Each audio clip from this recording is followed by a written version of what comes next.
మండలము, జిల్లా జనగాము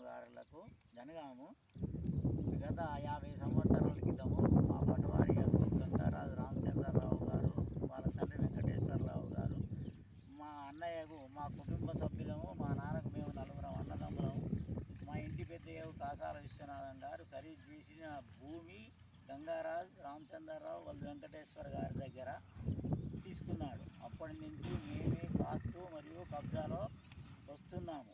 దీని మీద ధరణి ప్రభుత్వం వచ్చినప్పుడు వారి మనమడిగారు గంగారాజు కిరణకుమారు వెంకటేశ్వరరావు గారు పట్టా పాస్బుక్ సంపాదించుకొని మా మీద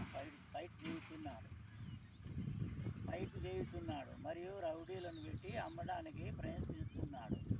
ఇందుకు కూడాను మేము హైకోర్టుకు కూడా వెళ్ళాము, సివిల్ కోర్టు జనగాంలో కూడా కేసు నడుస్తున్నా కూడా మా మీద ఆర్డీఓ గారి ప్రెషర్ వల్ల మరియు ఇతర దుండగులతోని కబ్జా మీదకి వచ్చేందుకు రాత్రింబవలు ప్రయత్నిస్తున్నాడు.